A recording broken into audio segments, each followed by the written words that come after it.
Assalamu alaikum. Hello everyone. Welcome back to my channel. I am Muhammad Raiyan Ali Riffat. Now I will be describing on data collection. If you are a student, researcher or entrepreneur, you need to understand data collection. Today I will break down number 1, what is data collection?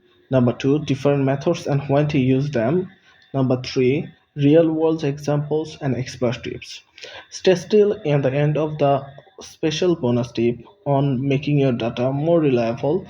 So let's dive in. Part 1, what is data collection? Data collection is the process of gathering, measuring, and analyzing information to make decisions. Without proper data, businesses fail and researchers struggle and policies become useless. Let's say you are opening a coffee shop. How do you want to know what people do you want? So you collect data, surveys, customer feedbacks, and sales reports helps you to decide what to sell and where. Then, part 2, types of data collection.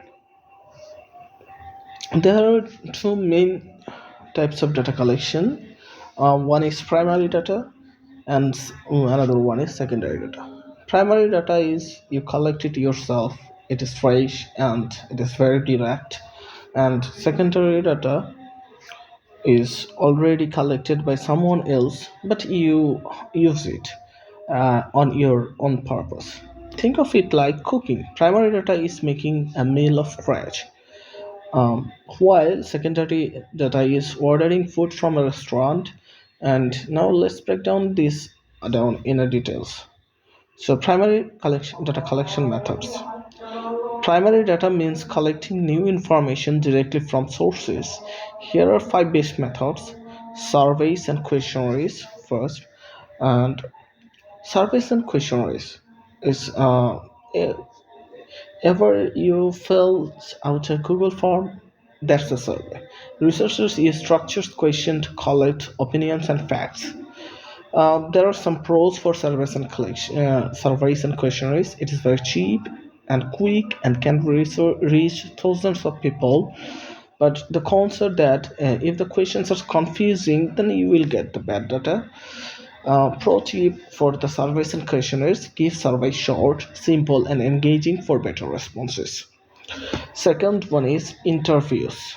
So interviews involve one-on-one conversations, either face-to-face or it can be online. Interview is great for deep insights and personal opinions and experts' views. The example is companies use interviews to test new product ideas before launching. So third one is observations. Observation is watching and recording behaviors in real time. No surveys, no questions, just pure observation. Example of it: researchers track how people shop in malls to improve store layouts. The fourth one is experiments and case studies, used in science and business to test new ideas. The example is before launching a skincare product, companies do trial to test its effects. Number part 4, the secondary data collection methods. Now let's talk about secondary data, information that already exists but can be useful for you. The sources can be published sources, books, journals, newspapers, great for historical or scientific research. Example, if you are studying climate change, you need to collect new data. You can use NASA products or NASA reports, etc. And number 2, government and institutional reports, census data, labor statistics, and reports from organizations like United Nations, WHO, or World Bank.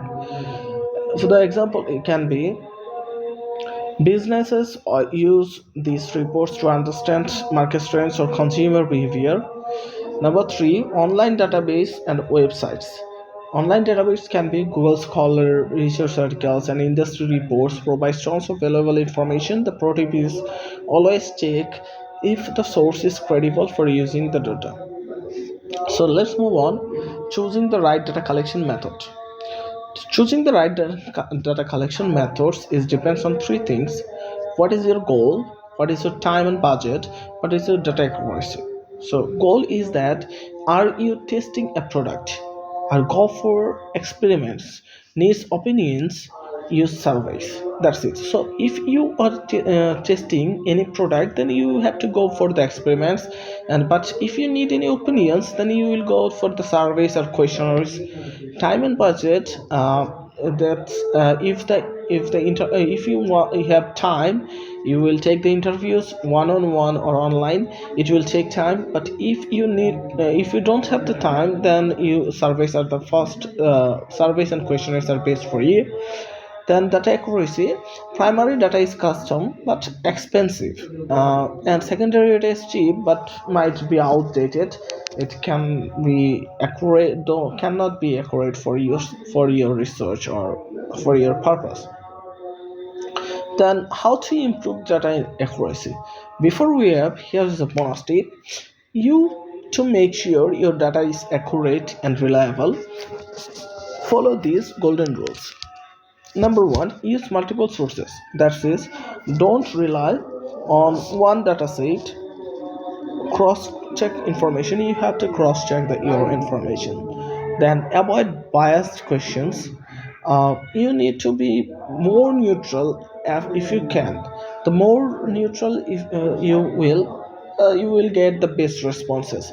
If you are biased in one side, then you will get the response of that biased questions. So just try to avoid the biased questions. Be neutral, be yourself, and be accurate to your research purpose. Okay. The third one is test your survey first. Because before launching any survey, you have to get feedback from your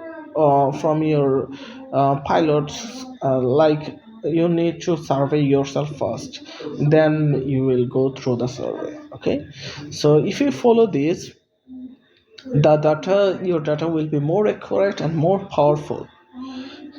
So that's the wrap. Now you can know everything about data collection methods. So what's your favorite? You can comment on the description box. What's your favorite method of collecting data? So comment below. If you found this video helpful, hit the like button, subscribe, and turn on the notification bell for more amazing content. See you next time. Thank you.